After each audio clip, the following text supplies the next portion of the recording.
It's our pleasure now to introduce to you the individual who's been named the 2022 Alumni Fellow for the College of Veterinary Medicine at Kansas State University, a 1990 graduate of the college who has had a rich and varied career in animal health, which we'll outline in our visit with her. Dr. Tolani Francisco is her name. Tolani, congratulations on the recognition, first of all. Well, thank you. Thank you so much. I don't feel worthy like I've done much, but thank you. We'll find to the contrary in just a second here. Where you're from and your origins, let's just start with that. Well, I'm from the Pueblo of Laguna, which is in New Mexico. We're one of the 19 pueblos, and we're the largest of the 19 pueblos in New Mexico. There is one new pueblo in southern Texas, but we say 19 pueblos in New Mexico. I was actually born out on the Navajo reservation. My father was an agricultural extension agent, and I was born there, and so that's where the name Tolani comes from. It's actually a Navajo word. Very good. And did you have aspirations or interest in animal health as a young person? What got you down this path?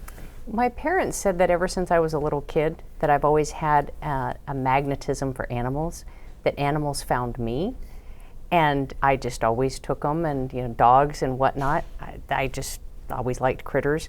Of course, I was like every good little reservation girl. I had a horse, and my dad had a horse, and so we just, I've always loved animals, just always wanted to be around them.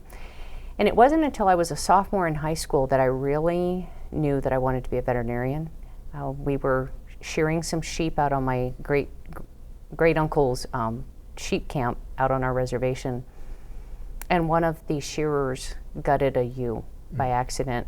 And so my grandmother and her sister grabbed me in a couple of buckets and told me to come over, and immediately slaughtered that ewe. And after I finished throwing up, they we collected the blood and used everything. But I just knew, and I told them, I said, I really want to be a veterinarian, because I think if I become a veterinarian, I might have been able to save that ewe, and so maybe I could save others in the future. And that's the one defining moment that I really knew that I wanted to be a vet. My father says that he was laughing the whole time as I was throwing up, going, yeah, my daughter that wants to be a veterinarian is throwing up at the sight of a ewe being butchered. Mm. So you graduated from high school, and you eventually gravitated toward the College of Veterinary Medicine at K-State. What got you on the track here? Well, when I was in high school, there was a program on our reservation that was federally funded, but it went through the tribe. And they would hire high school students to work in the summers. And my first position I got on was cleaning the toilets at the high school, cleaning the bathrooms, the gym, the locker rooms and stuff. And they assigned me to clean all of the bathrooms, and thought that it would take me about a month to get them all cleaned, spick and span, with cleaning all the grout out and everything.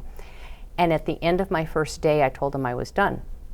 So they came back and they looked and they were like, oh my gosh, she is done. And I mean, cleaned to a T. What they were like, this is just amazing, but you're an overachiever. I said, no, I just wanted to have clean bathrooms. So finished the rest of the week cleaning the high school and cleaning up in the kitchen and stuff for people after they had summer classes and all of that. And my dad was like, we got to find you a different job. So they got me a job in an office, and it was with one of the, I think, realty or something like that with our tribe. So the lady was like, all right, I want you to file all of these folders, and she gave me all these instructions. She said, that will easily take her the rest of the summer. By the end of the week, I said, Mrs. Green, I'm done.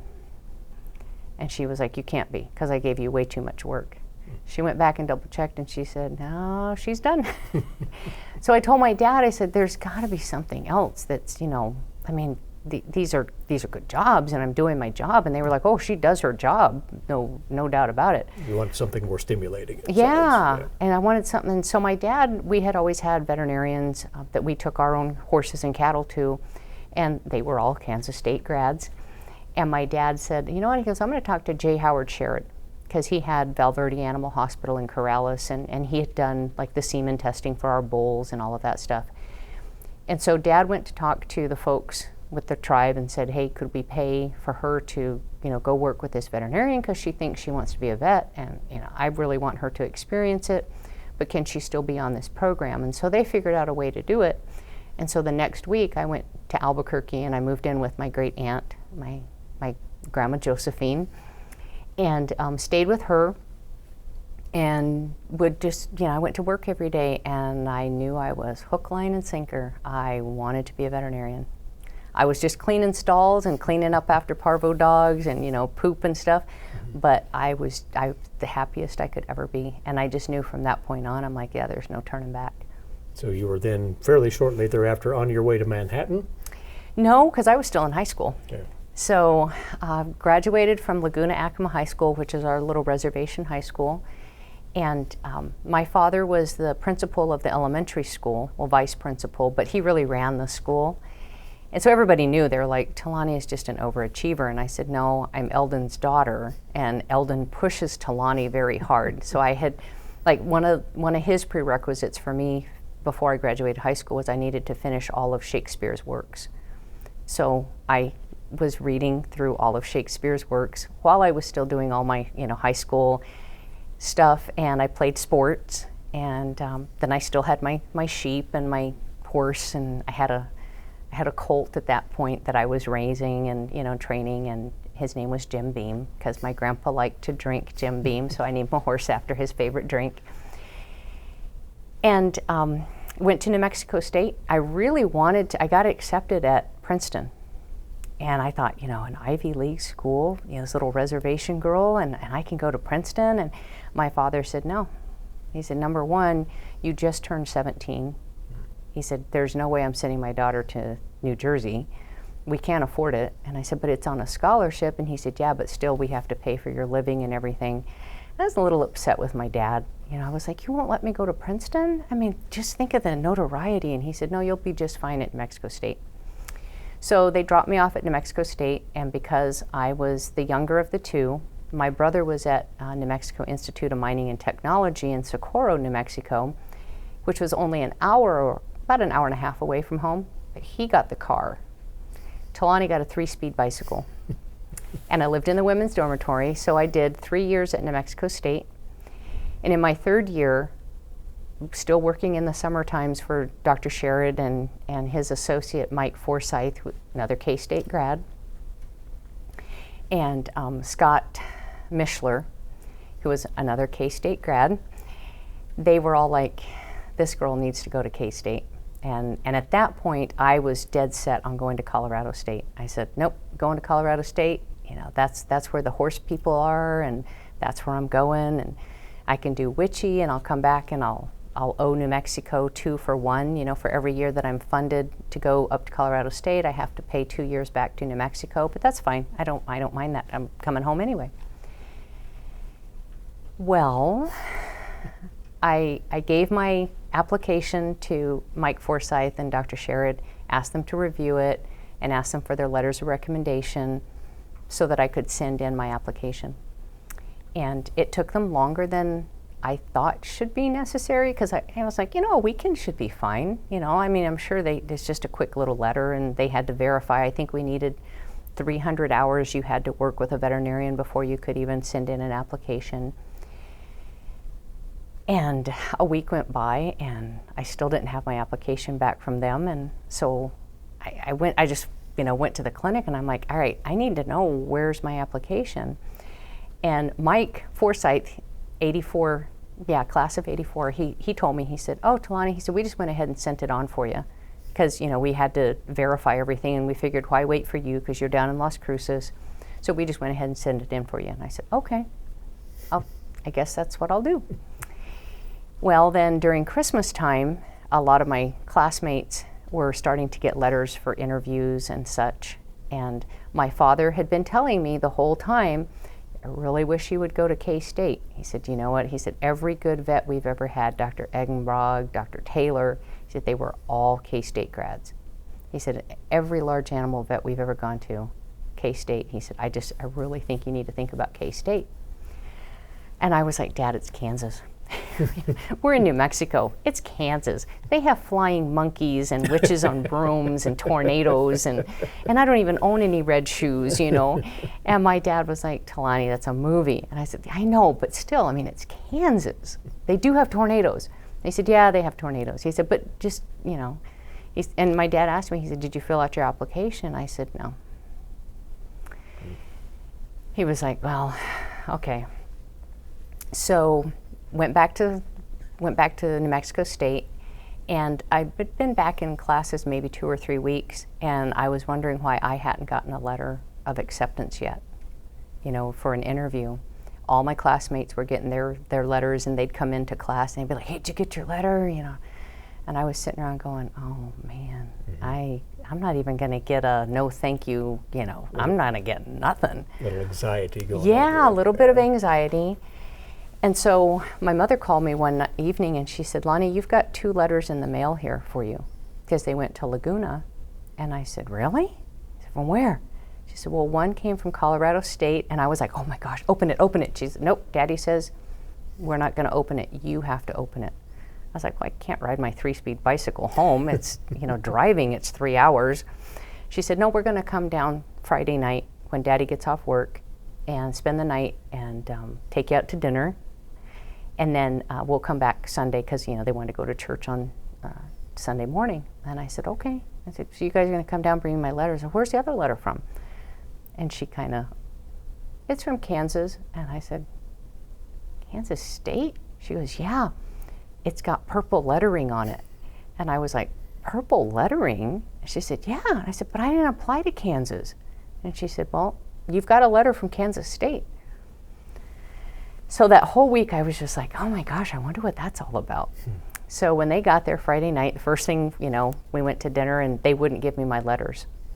And I said, okay, give me my letters. So we got back to the hotel and opened up the letters. And I first opened up Colorado State. And Colorado State said that they were congratulating me on my acceptance to the College of Veterinary Medicine at Colorado State University, and they would like a reply on my acceptance. And I was like, it didn't say anything about an interview. My classmates got letters that invited them to an interview. Mine said, we'd just like to invite you into the class starting in the fall of 1986. So I was like, okay, I'm going to have to ask my classmates, you know, Monday morning when we're in class together. So then I opened up the Kansas State letter, and it was almost verbatim that we'd like to invite you to join the College of Veterinary Medicine at Kansas State University, and if I had any questions to sign, you know, to call. And I was like, but I didn't apply to Kansas State. You had help. I had a lot of help. So then my dad kind of confessed, and he said, yeah, he said, I talked to Jay Howard and to Mike and to Scott, and they all agree you were Kansas State material. So they just forwarded your Colorado application to Kansas State and said, you need to accept this young lady. I didn't know at the time that I was like one of 3 Native women that was going to be a veterinarian. Very, very few Native women were wanting to go into veterinary medicine. And still, there were not very many women in veterinary medicine. My class, I think there was 13 or 14 maybe. It was less than 20 women, I think. So we were still, you know, the minority. But anyway, that's how I got to Kansas State, was I got those letters of acceptance. Then that spring break, my grandfather sold a cow so that we could have money. He flew me out here. And I visited the school. My parents drove up, and they met Sam Krukenberg and Rudy Klarenberg and Dr. Nordzi, and they were just like, these people are awesome. And I had a hard time too. I was like, oh, the school was so new. The large animal program was just beautiful because I knew I was going to be a large animal person. And everybody was just so nice. And I was to this day, my dad tells me that when I went in for an interview. I said, can I have an interview? I know you told me I didn't need one, but I want to have an interview. And so they said, yeah, we'll interview you just like we would everybody else. But you need to give us a decision on whether you're going to come or not, because there's other people waiting for that position. So I did the interview, and while I was in my interview, Sam Krukenberg sat outside with my mom and dad out in the foyer there in Trotter Hall. And he told my parents, he said, if your daughter decides to come to Kansas State, we want you to know that she's just not a student here, she's joining a family. And that has always resonated with me, that Kansas, I really did, I joined a family when I came to K-State. About 2 weeks later, several classmates of mine and I drove up to Colorado State, and they went through their interviews, and I went to tour the school and everything, and I didn't even get so much as a hello. I didn't talk to anybody. It was very cold. It didn't take me long. It didn't take me long at all to write my letter of acceptance back to Kansas State and say, I guess I'm becoming a Wildcat. And it helped that the colors were purple, because that was my favorite color, so that was just an added benefit. It all fell into place. It Great did. story. You finished your veterinary studies at Kansas State, and then you embarked on, was it a career in private practice initially? What was it? Yeah, I originally started, and I always tell people that I went directly into private practice in Reno, Nevada, but I didn't. My father reminded me that my very first attempt at small animal practice exclusive was in Las Vegas, Nevada, in one of those little clinics that Nave and those guys at that time were buying up little clinics, and they were putting veterinarians in the back, and you had an upfront veterinarian, and you had the veterinarian in the back that did all the work, but the upfront veterinarians wore the white coat, and they were well groomed and everything. And I lasted all of about 3 weeks. It was not me. We were working 12 to 13 hours a day, and on your day off, you only had to work about 6 hours. And it was Las Vegas, it was the city, it was all small animal. I found out I'm not a fan of Pomeranians. And so I called my mom and dad up, and I said, I'm coming home. I can't do this. Well, in the drive home, so my mom flew up to Las Vegas because dad said, you know what, we can't let Lonnie drive home by herself. It's about a 13, 14-hour drive. So my mom flew up, and I met her at the airport, and then we drove on home to Laguna together. And in the drive home, my dad and my brother, who were left at home, had gotten a phone call from a gentleman up in Reno, and he said, I understand that your daughter is looking for a job. She has a Nevada license. She's looking for a mixed animal or equine practice, because my love for horses has always been there. And he said, we're looking for an associate to come into our little practice in Reno, and we're just wondering how we could get in touch with her. And my dad said, oh, it's funny that you call, because she's on her way home from Las Vegas right now, because she just couldn't stand living in Las Vegas. So I called him the next day, and he asked me to fly up. So my grandfather gave me some more money from selling a steer this time, and I flew to Reno and interviewed at that practice, and I was like, oh man, this will be awesome. So that was that's where I stayed there until June of 1992. And then you were off to stints with APHIS, is that correct? APHIS, Veterinary Services. Well, I did in June, so June through September, I did relief work in Albuquerque, back for Dr. Sherrod and his clinic, and some other clinics around Albuquerque. Kind of forgot that a 1099 veterinarian needs to pay their own taxes. So I was like, ooh, okay, now I know I'm owing a whole bunch in tax money. And I said, oh, I guess I better get a regular paying job that'll help me with the whole income tax thing. And gentleman from APHIS, who had been a K-State grad, called and asked if I was interested in a job with APHIS animal, veterinary programs or veterinary services. And I told him, I said, yeah. He said, it's the Public Careers Veterinary Practice Program. And they take practitioners out of public practice, bring them in, and get them in regulatory medicine. So I asked him, I said, well, my dad had a really good career with the Bureau of Indian Affairs, and so I think working for the federal government, it's not typical what you think most natives want to do. But I was like, you know what, I think it's something that I could get accustomed to. And they said, well, it's almost all large animal. We don't do small animals. You'll be working with cattle and sheep and pigs and horses. And I'm like, oh, okay, finally, what I want to do. And so my next question was, well, where would I have to move to? Because I'm living in Albuquerque. I'm 60 miles from my reservation. don't really want to move, but if I have to, I will, because my dad moved us around when he was with the BIA. And they said, well, you would be stationed in Helena, Montana. And it was another one of those, oh, shucky darn, do I have to go? Yeah. So, yeah, we loaded up a little U-Haul trailer, and Mom and Dad and I drove to Helena, Montana. And I spent nine months there. And then I got a letter that, because the government had me sign a needs of the government clause. And they said, we're going to send you back to New Mexico. You're native, you speak languages down there that nobody else speaks. We want to put you in the northwestern corner because the majority of the tribes in New Mexico are in that northwestern corner. There's a brucellosis problem in New Mexico. We had par 5 dairy that was still a positive dairy.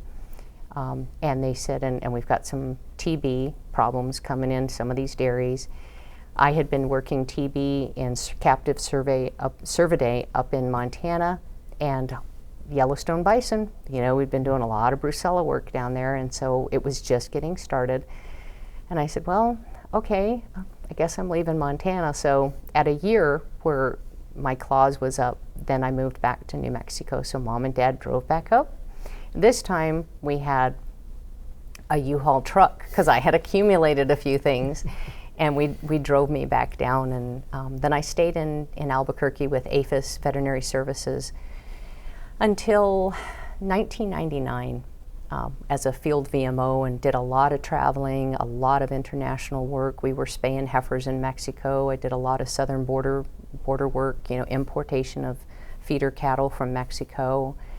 Went up to Alaska and did some work with the native tribes up there for their caribou herds, reindeer, I guess, because they're captive. And so was doing a lot of work like that, and APHIS had the opportunity. You traveled a lot if you wanted to.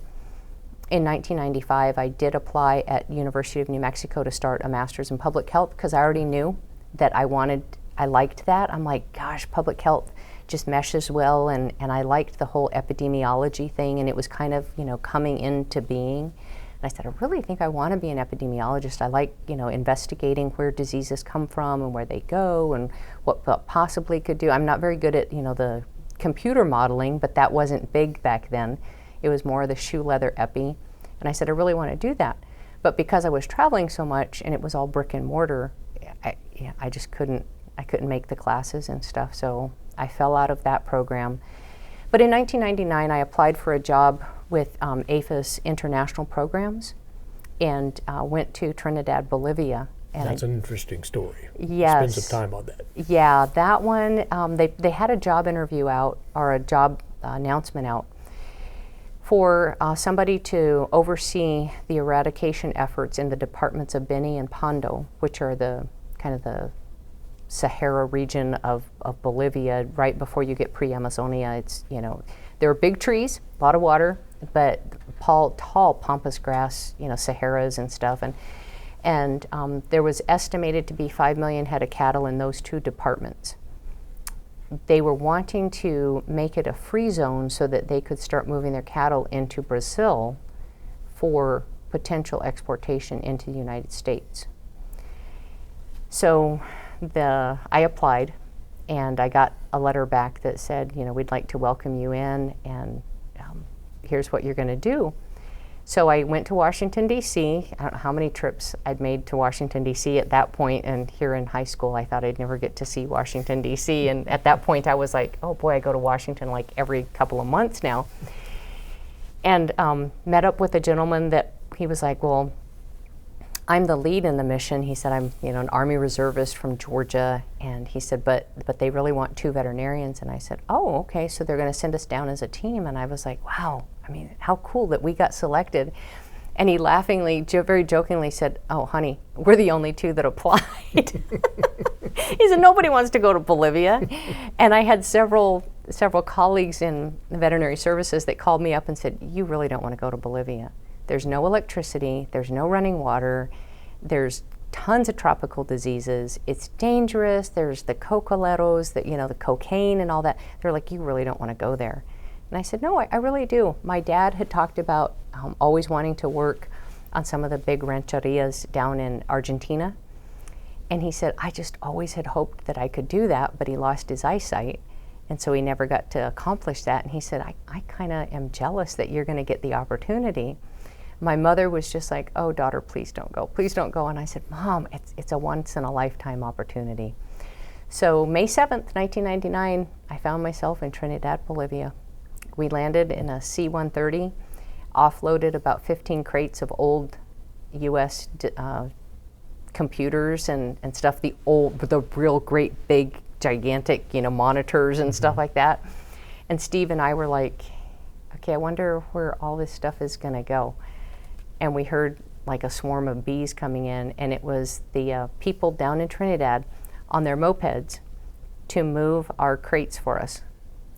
And I have seen some amazing stuff, but seeing people load up on a moped a crate of computers and balance it with 2 mopeds and drive it into town was pretty amazing. I also, my Spanish at that point was buenos dias and ¿a dónde es el baño? And más cerveza, por favor. That was the extent of my Spanish. The essentials, yes. Yeah.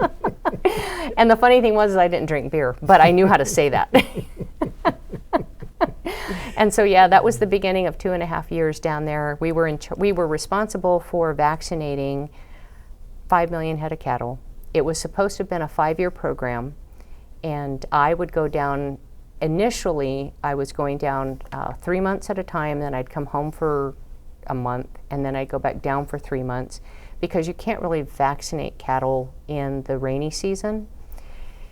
So December through like April are your best months. It's hot, it's dry, that's the summer season. I remember the first time I saw the Southern Cross, I was like, wow, that's so cool. Where's the Big Dipper? And I was like, oh, that's right, you're in the Southern Hemisphere. You're not gonna see the Big Dipper. So it was really kind of cool, and just working on that. And so Steve was down there full time, and I was coming back and forth because I had been appointed by Secretary Ann Veneman to be the Native American liaison for the USDA Animal and Plant Health Inspection Service. So I was coming home to do a lot of tribal work, trying to get tribes interested in starting their own animal health codes and knowing kind of what to do if we had a disease emergency and things like that. I've always been very vocal for tribal outreach, and anybody that knows me knows that I have a passion for making sure that things go right, trying to make sure that things go right on tribal lands, and that tribal producers have a voice and things like that. So I was coming home to do my duties as the liaison, the USDA liaison, and visiting tribes. It was difficult because I was coming from an FMD in endemic country, and so I had to make sure that I didn't get around any hoof stock. And so sometimes that was a little difficult. So what I ended up doing was I ended up just leaving clothes down in Bolivia, and I would have a clean set of clothes that I kept in a bag, my shoes and everything, keep those, and when I got to Miami, I'd get to a hotel, shower, just everything that I'd learned at Plum Island, going through FAD school and then teaching at FAD school. And then I would unpack those clothes that had been, packaged up in plastic, wear them, and then just dispose of what I brought home from Bolivia. We would, try to find it so that we could incinerate it. And so that was nice because knowing people with Customs Border Protection, they would take care of that for me. So. But you did succeed in eradicating FMD? Well, I think we got those 2 departments clean, and they did open up a free zone, and so they were able to start moving their cattle into Brazil. They do have flare-ups, and I watch on ProMed every now and then, because we had AO and C down there, types AO and C. And so a lot of times what they were finding, because we were like, is this a vaccinate, that they would have, or is this wild infection? And of course, we all know there at that time.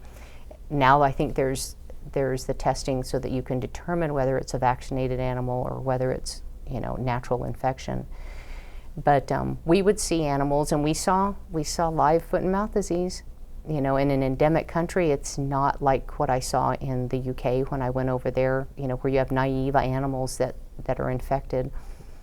You don't see a lot of that in an endemic country. You don't see a lot of hoof lesions. You'll see some teat scarring, and their mouths once in a while will kind of flare up. But yeah, so I think we did, and like I said, right now I see that it's a free zone. I don't think the entire country is clean, because they do get momentary flare-ups in different areas, but it sure was a lot of work. It was an experience, and learning Spanish by immersion is definitely a unique way to learn it. Yeah, and when you're the only person that doesn't speak it, you learn to speak it really quick. So you had a tremendously active time with the APHIS experiences that you had.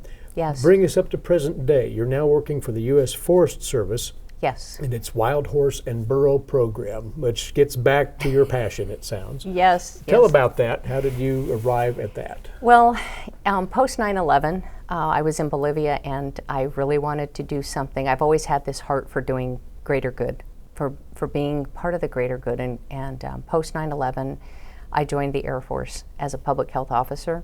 2 reasons: I wanted to help my country. We had been attacked, and the world was just in turmoil, and I wanted to do something greater. The guy that I went to replace eventually in Bolivia, he had taken off already and gone to Afghanistan, and so I served another year down in Bolivia, finishing up our part of the program, and then I joined the U.S. Air Force. Got my master's degree in public health while I was on active duty. When I separated, I went back to the U.S. Animal and Plant Health Inspection Service, this time as an epidemiologist, and I was really loving it, just having a great time. I was stationed in Aurora, Colorado, and got to know Colorado just, and the people and the ranchers out in eastern Colorado, just love it. Worked on a lot of yak in the mountains, and they're kind of crazy. But always had this passion for wild horses and burros, and I've just always loved them. And in 2017, because I was really getting tired in 2015 with the HPAI outbreak. It was difficult. I spent 9 months of that year deployed, killing turkeys, doing DRO duties in an IMT that I was a member of. So DRO is Disease Reporting Officer. I also ended up getting married that year, and my husband was down at White Sands. My family are in New Mexico. I'm the only person that's still in Colorado. And 2016, I had gotten run over by some cows and broke 9 ribs in my right hip. And my dad said, "You know what? We really would like for you to be home and be closer and everything." Well, I'd put in for an outreach that the Forest Service put out for a wild horse and burro coordinator. It wasn't a 701, which is a veterinary medical officer. That's a classification, in the government system. It was a 401 general biologist, natural resources officer. And I was like, yeah, but it's not a veterinary medical officer. And my dad was like, yeah, but it's still a GS-13. So all you're doing is a lateral to get home, which is what he did when we moved back to New Mexico. So at his coaxing and my husband coaxing me, saying, now that we're married, we really should be living in the same state. I applied for the job, and initially was told that I didn't qualify because I didn't have enough education. The irony. Yeah, I was like, really? Because, I've got a degree in veterinary medicine, and I have a master's degree in public health, and you're telling me that I don't qualify to work on wild horses and burros? And they were like, oh. So somebody went to bat for me and said, would you look at all of her ologies? This woman's got tons more education than anybody else that has applied. Plus, when she was in private practice, she had a contract with the BLM at Pyramid Lake, and, she knows wild horses and burros. And I said, yeah. So, like I said, they went to bat for me, and I got an interview during the Christmas holiday. And then January 6th, I'll never forget it, January 6th, 2017, I got a phone call and they offered me the position. It was 26 below zero that day in Aurora, and it took me all of a half of a second to say, yes, I'm moving. So I had to be in place by the inauguration, because they always put a stop on hiring and stuff with the new president and stuff coming in. So I had 2 weeks to sell a house, get everything packed up, and move to Albuquerque. So divine intervention, because it all fell into place, and I had to go back to sign, the final papers on the house, but that's how I got to Albuquerque at Forest Service, and I really enjoy the position. It's difficult. There's a lot of advocates, and there's a lot of litigation about horses, and I have learned the 1971 Wild Horse and Burro Act very well. We're not able to implement all of the tools in our toolbox, as they say, because we don't have slaughter in the United States anymore. We don't have a lethal outlet for horses, whether they're owned or unowned, and the horses that are protected under the law wouldn't go to slaughter. They would not, they're not eligible for that kind of stuff because that's prohibited by the law. But I really wanted to make sure that these horses were being properly represented, and I was like, I think a lot of times the advocate groups kind of lose sight on that. They get very very focused on one aspect of the act, and don't look at the overall well-being for the horses. And I was like, I really want the overall well-being for not just the horse. I love horses. I'm going to have 4 of them, and 3 of them would classify as either feral or wild horses. But I also love deer and antelope and grass and butterflies. And now part of what we're doing is I work with a lot of threatened and endangered species biologists for plants and animals that are threatened or endangered, that are in the same habitat as the horses, and the horses are affecting the habitat for those threatened and endangered species. So I get to do a lot of that kind of work. I'm still always interpreting the law and looking at it and trying to talk to advocate groups and let them know that we're really not bad people. We don't want to get rid of these horses. We want to ensure that they have a healthy habitat, a healthy ecosystem to live in. Sounds like you're settled into this. Fair to say? Yeah, I think that this is where I will retire when I finally decide to retire from the federal government. It'll be in this. I have a passion for it. And a lot of people, I think that, oh, you just want to kill horses. I'm like, no, quite the contrary. I mean, I have one that I saved from going to a slaughter plant. She's in my backyard. So I get the whole saving of the horses. But I also own cattle, too. And I always go back to my grandfather, who had a 6th grade education, my paternal grandfather.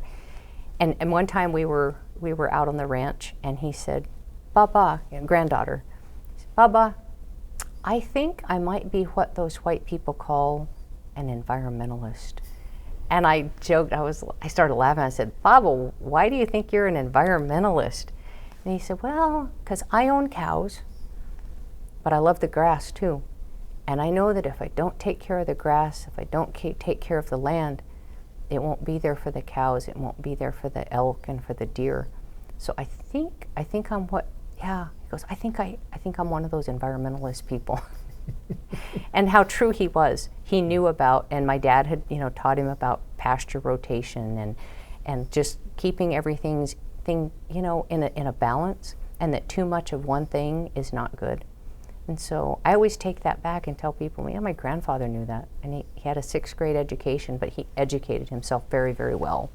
And he knew that in order to have any domestic animals out there, which were what was making our family survive, that he had to take care of the land. And so I've always been big in land stewardship. We have a responsibility. And as a native, in Laguna, we call her Naya, mother. And we say, it's our responsibility to take care of our mother, because if we do not take care of our mother, she can't take care of us. You've had a remarkable career, and we want to spend just a quick moment here reflecting back still on your time at Kansas State and in the College of Veterinary Medicine. As you ponder whom you interacted with and who helped you along and what experiences supported you in the greatest way, what things come to mind, Tolani? My classmates. Oh my goodness, I have 92 brothers and sisters. They were just awesome, awesome people.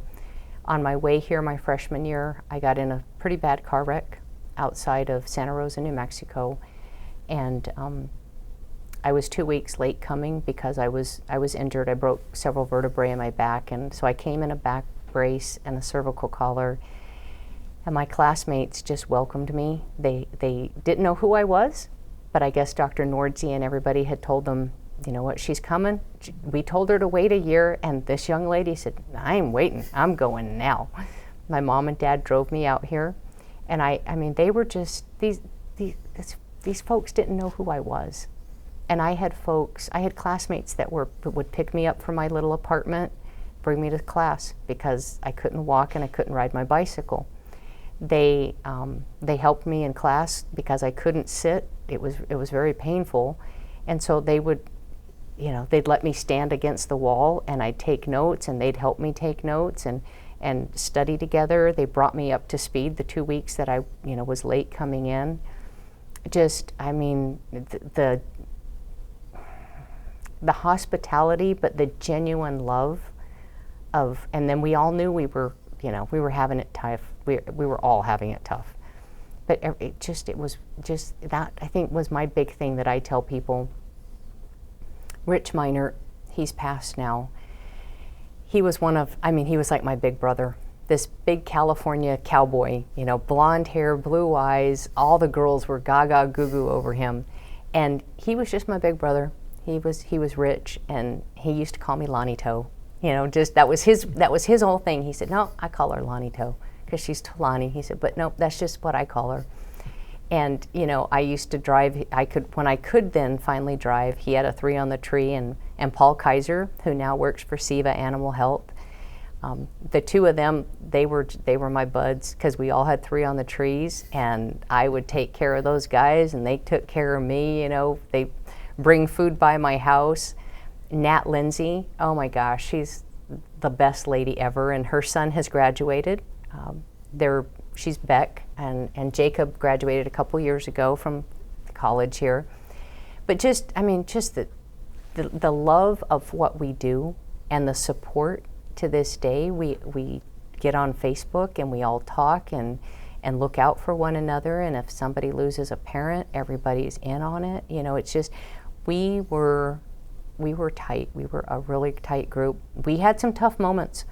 We had some really tough moments, in our junior year companion animal medicine class, 15 of us did not pass our final exam.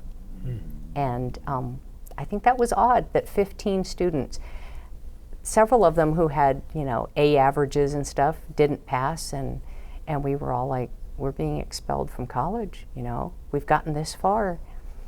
And so my mom and dad stepped in. My dad came back with me, he and my mom, and we talked to the regents and said, my dad said, he goes, I went in and I put in a word for you guys saying, I know I'm not a collegiate instructor. He said, but I'll tell you as an educator, if you have 15 students at this level that fail so badly, he said, you need to look at why they did.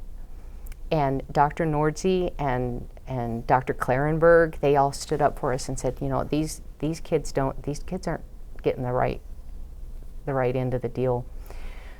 So we all got readmitted. They let us come back in, and our senior year we had to sit back through companion animal medicine again and retake the class, and this time we all sailed through and did fine. But yeah, it was a methodology. It was the way the class was presented, and it just, some of us just, it wasn't our learning way.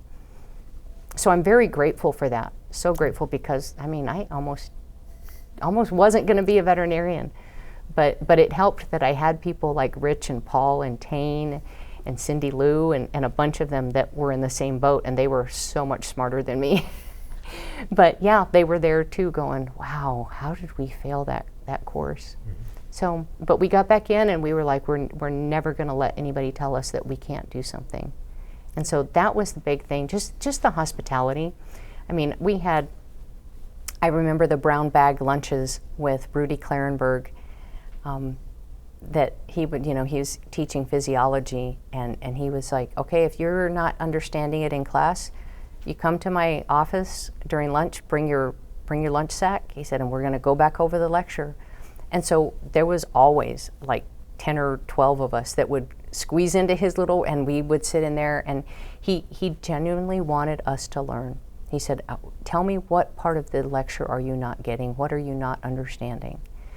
And it was like that, in in toxicology. You know, Dan Upson was same way. When we took pharmacology, he was like, I want to make sure that you kids, and that's what they called us. They were like, you're our kids. I remember Dr. Schoenweiss teaching us, you know, in our swine diseases. He said, if there's something you're not getting, he said, I want you to come to me. My door is open. Let's make sure that you understand. And I try to be that way now whenever I'm with students. I let them know I'm not here to, you know, show you that I'm smarter than you, because I'm not. And these new students, oh my gosh, what they know with computers and stuff, and I see how they're, you know, learning, and I go, oh my gosh, I don't know that I could do it the way you guys do it. But let me help you. And if there's something that I'm, you know, trying to convey when they're out with me, or you know, when I'm interacting with students, I'm like, let me know, so that I can hopefully convey it in a manner that you do understand it, because I want you to be a better veterinarian than I've been. I want you to make this world a better place, because that's ultimately what I want to do is, you know, when I leave this planet, I hope that I leave this planet in a better place than it was when I arrived here. The odds are very high in that direction. And one final thing, and you alluded to it earlier, but what it means to you, signifies to you to be named the Alumni Fellow for the College of Veterinary Medicine. I'm deeply humbled. I just can't tell you, I don't feel worthy of it. I mean, I look at the previous distinguished alumni, and I have such admiration for those people, Dr. Kaufman and the Jackses, and I you know, go down that list of names, and I'm like, these people are amazing. They're people that I idolize.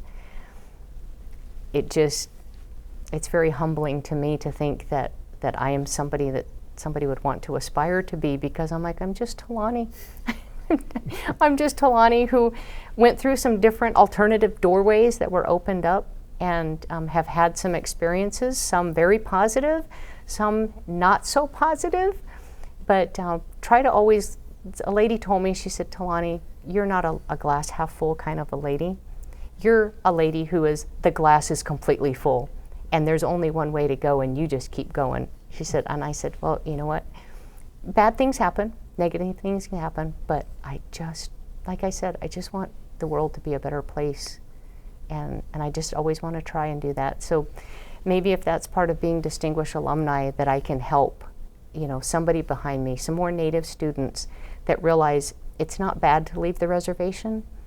We can always go back, and we have a duty to our tribal people and to our Native people to help them and to try and make those places beautiful, because with the way land is being grabbled up, you know, I look at our Native producers and Native country, and I say, soon that may be the only open space left. And we have got to show that we are doing well to our mother. This is a recognition very well deserved. Congratulations to you. Well, thank you. Thank you. And she is the 2022 Alumni Fellow for the College of Veterinary Medicine and a 1990 graduate of the college, Dr. Tolani Francisco.